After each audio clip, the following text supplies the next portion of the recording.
काफ़ी को फेंका था। बोले हाँ हम ही को फेंका था, लेकिन हमारे पास आप लोग क्या कर रहे हैं? अरे ट्रेन में बदमाश सब बैठा हुआ, बदमाश सब है, और 2 स्त्री पुरुष को परेशान कर रहा है, जाके उसको पकड़िए बदमाश को। तो इनको तो फिर ले ही गए ट्रेन में, अब पुलिस जा कर के बदमाशों को भी पकड़ लिया।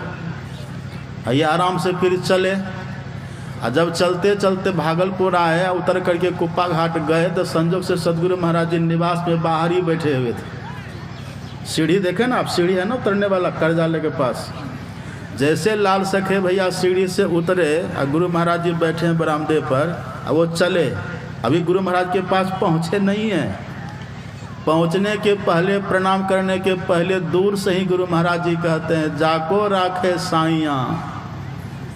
उन्हीं को देख के, जाको राखे साइयाँ, मारे न सके हैं कोय, अब बाल न बाका करी सके जो जग बैरी होए। अब उनको लगा करे गुरु महाराज कैसे जान गए? अभी हम पहुँचे भी नहीं, अभी प्रणाम भी नहीं किए, अभी इधर ही हैं। ये पहले जानने वाले अंतर्जामी वाली बात कर रहे हैं। उनको तो श्रद्धा विश्वास था ही ना पहले से, जाके प्रणाम किया और उनकी श्रद्धा बढ़ गई। स्वाभाविक है ना, आप किसी के मन की बात कह दीजिएगा तो चमत्कार हो गया ना, चमत्कार को नमस्कार होता है, और श्रद्धा बढ़ गई। तब लाल सखे भैया ने कहा कि हुजूर सरकार, अयोध्या जी में चल कर के सत्संग किया जाए, जहाँ राम भगवान की जो पावन भूमि है, जन्म भूमि है, वहाँ चल कर के सत्संग किया जाए। तब गुरु महाराज जी ने कहा कि हाँ जाएंगे। इतने में एक ने कहा कि सरकार वहाँ तो बड़ा कठिन है, विकट है, और अपने यहाँ तो कहते हैं ईश्वर इंद्रियातीत है, मन बुद्धि से परे है, उनको आँख से देख नहीं सकते हैं, हाथ से छू नहीं सकते हैं। अब वहाँ तो रोज़ यही भोग लगता है, भय प्रगट कृपाला दीन दयाला कौशल्या हितकारी, वहाँ तो ये होता है। और यदि जा करके वहाँ इस तरह से कहेंगे, तब तो अभी थोड़े दिन पहले सत्संग हुआ सरकार, ऊपर में किसी के घर पर ऊपर वाले मंजिल पर सत्संग हो रहा था। तो जो महात्मा प्रवचन कर रहा था ना, तो वो सगुन राम का खंडन कर रहा था कि जो आँख से देखे वो माया है, जो हाथ से पकड़ा जाए वो माया है, इंद्रियों की पकड़ में जो आवे सब माया है। वो प्रवचन कर रहा था छत पर बैठ कर, और नीचे से भगत सब सुन लिया, गया छत पर और सीधे उसको पकड़ के वहीं से फेंक दिया नीचे, गिरा, हड्डी गुड्डी टूटी, स्पॉट डेथ हो गया, उसका मर गया। वहाँ तो पहले की घटना है, इतनी कट्टरता वहाँ सरकार, कैसे सत्संग होगा? तब हमारे सदगुरु महाराज जी ने कहा उस महात्मा को सत्संग करने के लिए नहीं आता था, इसलिए वो मरा। चलो ना हम करेंगे सत्संग वहाँ। और जब सदगुरु महाराज जी वहाँ गए सत्संग किए, तो सब वहाँ के बड़े बड़े मंडलेश्वर जो तत्कालीन थे तब के थे, सब आकर के बड़ी श्रद्धा से सुनते थे, और सुन कर के सब प्रसन्न हो गए, सब खुश हो गए। ईश्वर के संबंध में एक पक्षीय होकर के प्रचार करना, ये कट्टरता ईश्वर का ज्ञान नहीं देता है। ईश्वर का ज्ञान तो इतना बढ़िया है ना, ईश्वर का ज्ञान इतना बढ़िया है। अब जैसे देखिए, किसी के हाथ में बर्फ हो, बर्फ किसी के हाथ में हो, और वो कहे कि हमको प्यास लगी है, प्यास लगी है, हमको पानी चाहिए। तो एक आदमी बोले कि मूर्ख कहीं के, तो प्यास लगे तो जाके पानी न पियो, बर्फ का हाथ में लिया है, ऐसा कहेगा तो उसको दुख हो जाएगा ना। अगर तुमको पानी पीना है तो बर्फ का हाथ में रखा है, जाओ पहले पानी लेके पियो, उसको दुख हो जाएगा। और यदि दूसरा व्यक्ति वहाँ ज्ञान है तो कहेगा, अरे तुम प्यास लगी है ना, तुमको पानी न खोज रहे हो, ये तुम्हारे हाथ में पानी है, पियो न इसको। काहे तो ये तो बर्फ है। अरे बर्फ है तो बर्फ में पानी के सिवा कुछ है? कहिए, है बर्फ में पानी के सिवा कुछ? तुमको प्यास लगी है तो कहाँ पानी खोजने जाओगे? इसी बर्फ को थोड़ा सा धूप में रखो, वो पिघल जाएगा, पानी बना के पियो, कितना खुश होगा। है तो पानी, पानी ही ना बर्फ बना है, वो खुश हो जाएगा। और यदि कोई कह गया मूर्ख कहीं के तो ये बर्फ रखा हाथ में, प्यास से मरोगे, अगर पानी पीना तो फेंको इसको, जाओ पानी पियो, तो उसको दुख हो जाएगा। लेकिन यदि कह दे कि नहीं नहीं आपके पास जो बर्फ है ना, ये पानी के सिवा कुछ है ही नहीं, बस थोड़ी सी प्रक्रिया करिए ना, इसको धूप में रखिए, ये पिघल जाएगा, फिर पानी पी लीजिए। ऐसे ही ये संसार में ईश्वर के सिवा कुछ है ही नहीं। है यहाँ ईश्वर के सिवा कुछ? ईश्वर के सिवा यहाँ कुछ है ही नहीं। आप तुलसीदास जी महाराज की वाणी पढ़िए। तुलसीदास जी महाराज कहते हैं, सिया राम मैं सब जग जानी, करो प्रणाम जोरी जुग। और यहाँ राम और सीता के, राम के सिवा कुछ है ही नहीं। जैसे बर्फ में पानी के सिवा कुछ है ही नहीं, है कुछ? जैसे बर्फ में पानी के सिवा कुछ नहीं है, ऐसे संसार में ईश्वर के सिवा कुछ नहीं है। अभी हमारे संचालक महोदय कह रहे थे ना, है तो स्वामी सबके भीतर लेकिन लखाना होता है। जैसे लाली रहे मेहंदी में वैसे मालूम होता है। मेहंदी का पत्ता देखे कैसा दिखता है, कैसा दिखता है? मेहंदी का पत्ता दिखता हरा, दिखता है हरा, लेकिन वो हकीकत में है कैसा? मेहंदी लगाते कि ना हाथ में, माताओं का तो शौक होता है मेहंदी लगाना, मेहंदी लगाते हैं ना। मेहंदी का रंग है कैसा? मेहंदी का रंग है लाल। ये दुनिया जानती है मेहंदी लाल होती है, लेकिन देखिए देखने में कैसा लगता है? देखने में हरा दिख रहा है। अच्छा उसको चीर करके देखिए तो पत्ता को ऐसे भीतर दिखेगा लाल, भीतर भी नहीं दिखता। चिड़िएगा तो भीतर भी हरा ही दिखेगा वो। उसको उल्टा करके देखिए, पलटा करके देखिए तब भी हरा, उसको चीर फाड़ करके देखिए तब भी हरा। अब जो व्यक्ति कभी इस बात को पढ़ा ही नहीं है, कभी इस बात को समझा ही नहीं है, कभी मेहंदी से हाथ रंगाया ही नहीं है, कभी मेहंदी की लाली को देखा ही नहीं है, उसको कितना भी समझा दीजिए कि भाई साहब मेहंदी का रंग लाल होता, तो मानेगा? कहा अरे हम प्रत्यक्ष में देख रहे हैं हरा, तो तुम इसको लाल कैसे कह सकते हो? वो मानेगा बात को? नहीं मानेगा। लेकिन यदि आपको हकीकत देखना हो ना, तो उसी मेहंदी को बिना रे घिसे न निकसे छे किए न, भजन है ना एक। मेहंदी में लाली है पर ऐसे पता चलेगा, उसको घिसिए फिर देखिए लाली कैसे प्रकट हो जाती है। ऐसे संसार में ईश्वर के सिवा कुछ है ही नहीं है, लेकिन दिखता है नहीं दिखता है।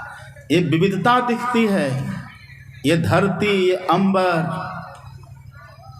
ये तारे, नक्षत्र, सूर्य, चंद्रमा, नदी, नाला, झरना, पहाड़, लता, विटप, ये बयारें चलती हैं, पानी दिखता है, आग धधक रही है, ज्वालाएं धधक रही हैं।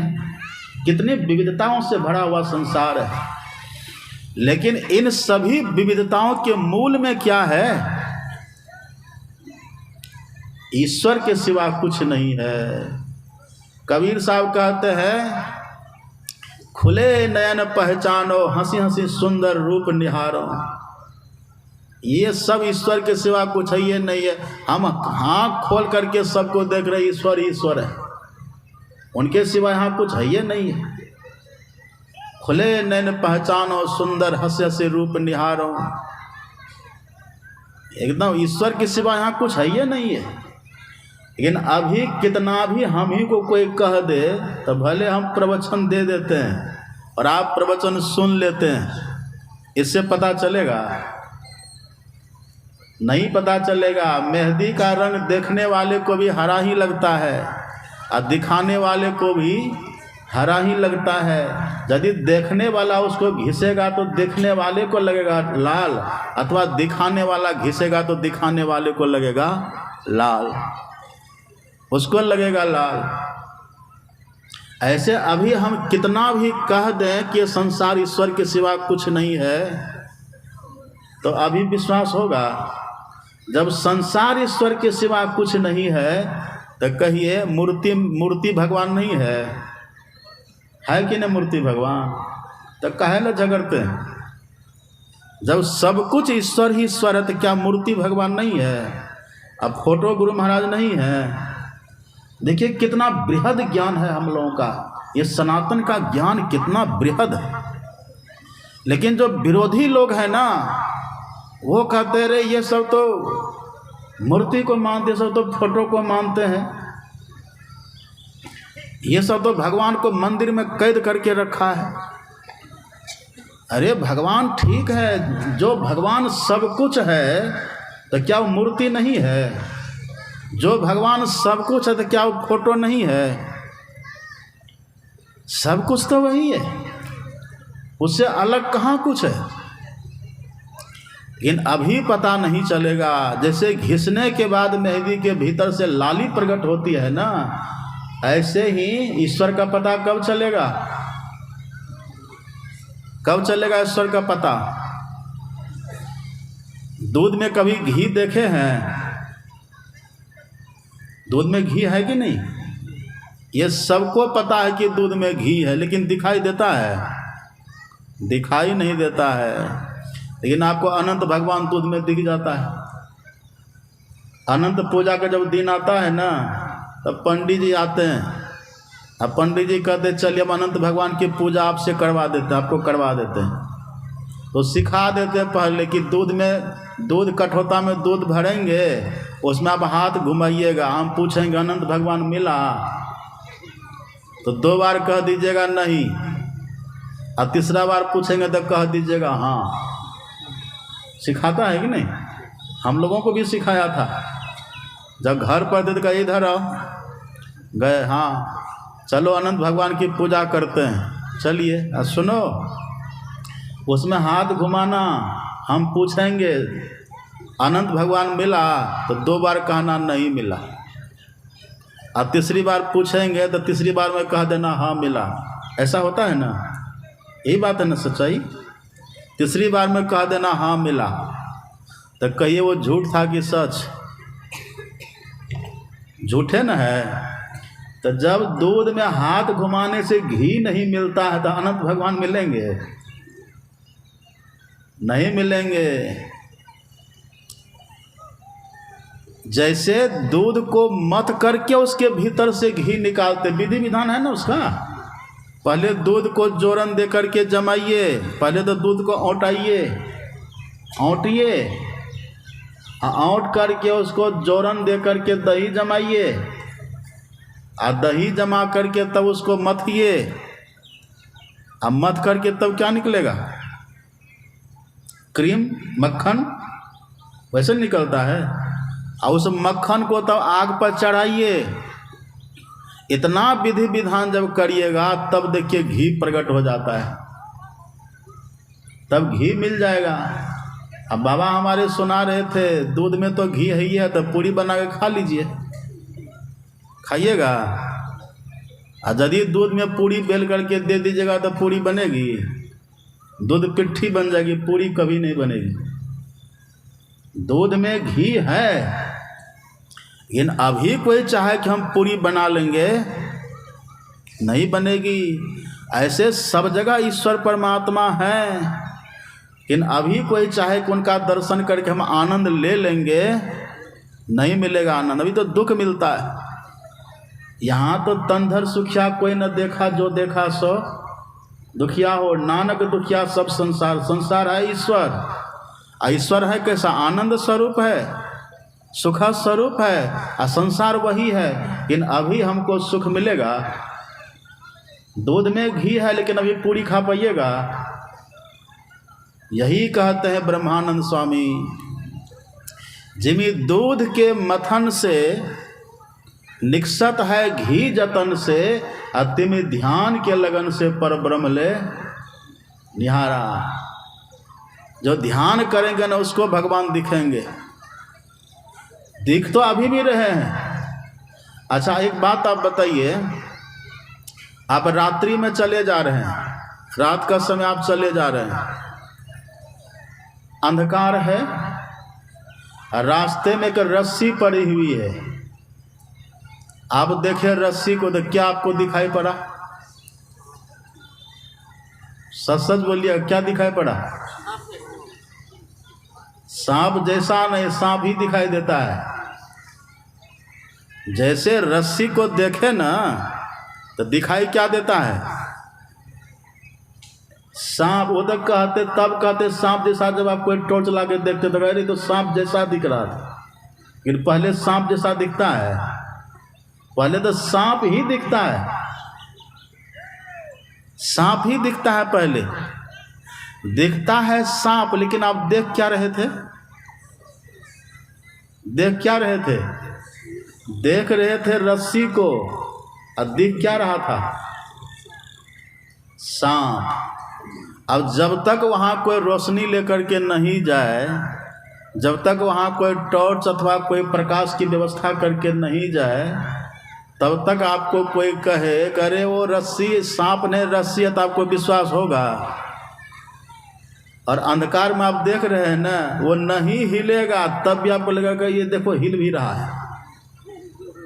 अंधकार है ना, वो स्थिर है।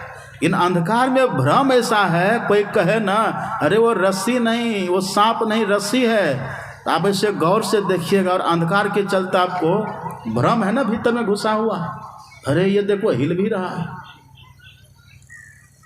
अब रात में रास्ते में चल रहे हैं, अंधकार है, अकेले हैं, ठूठ पेड़ आपको दिखे तो भूत दिखता है कि नहीं?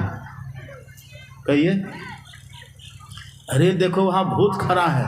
अब जैसे गौर से देखिएगा ना तो जैसे ऐसे गला भी हिलाता है भूत, हिलाता नहीं है, लेकिन अंधकार के चलते वो लगता है। अब कोई कह रहे वो पेड़ है, भूत नहीं, हो ही नहीं सकता, देखो हिल रहा है। डर जाते हैं ना लोग। लेकिन जैसे प्रकाश आता है, कहिए अब वो भूत रहता है, वो सांप रहता है। हाँ, आप देख रहे थे रस्सी को, पर दिखाई क्या पड़ रहा था? सांप। देख रहे थे ठूंठ पेड़ को, पर दिख क्या रहा था? भूत। ऐसा हम देख रहे हैं ईश्वर को, पर दिख क्या रहा है? संसार। हम देख रहे हैं वास्तव में ईश्वर को, हम देख रहे हैं परमात्मा को, लेकिन दिख क्या रहा है? संसार। अभी कितना भी हम भाषण कर दें, कितना भी बोल दें, 1 घंटा के बदले 2 घंटा बोल दें, और 2 घंटा के बदले दिन भर बोलते रहे, और कहें कि ये संसार ईश्वर के सिवा कुछ भी नहीं, तो आपको सब गप ही लगेगा। समझे ना? गप ही लगता है।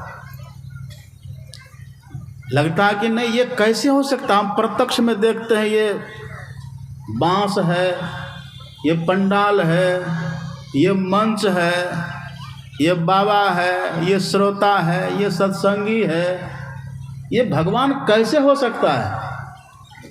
लाख तर्क दे दे यहाँ, लेकिन आपको विश्वास होगा? नहीं होता विश्वास।